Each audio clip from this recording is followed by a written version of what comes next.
Mr. Jones from North Carolina.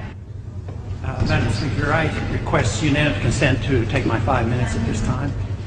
Without objection, the gentleman is granted 5 minutes. Thank you.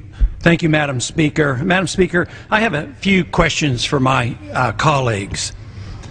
What if our foreign policy of the past century is deeply flawed and has not served our national security interests? What if we wake up one day and realize that the terrorist threat is a predictable consequence of our meddling in the affairs of others and has nothing to do with us being free and prosperous? What if propping up repressive regimes in the Middle East endangers both the United States and Israel? What if occupying countries like Iraq and Afghanistan and bombing Pakistan is directly related to the hatred directed toward us? What if someday it dawns on us that losing over 5,000 American military personnel in the Middle East since 9/11 is not a fair trade-off for the loss of nearly 3,000 American citizens, no matter how many Iraqi, Pakistani, and Afghan people are killed or displaced?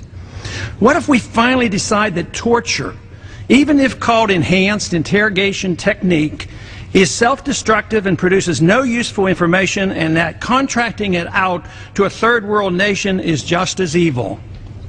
What if it is finally realized that war and military spending is always destructive to the economy?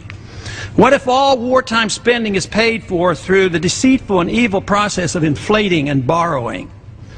What if we finally see that wartime conditions always undermine personal liberty?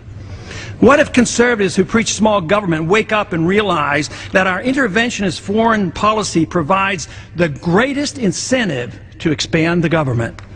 What if conservatives understood once again that their only logical position is to reject military intervention and managing an empire throughout the world?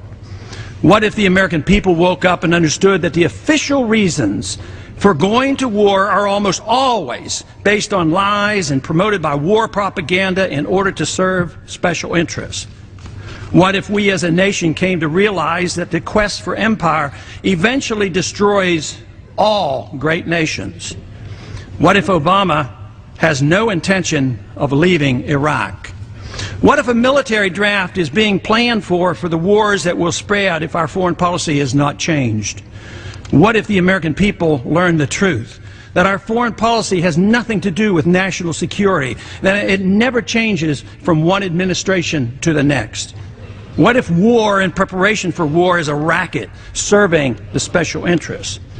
What if President Obama is completely wrong about Afghanistan and it turns out worse than Iraq and Vietnam put together? What if Christianity actually teaches peace and not preventive wars of aggression? What if diplomacy is found to be superior to bombs and bribes in protecting America?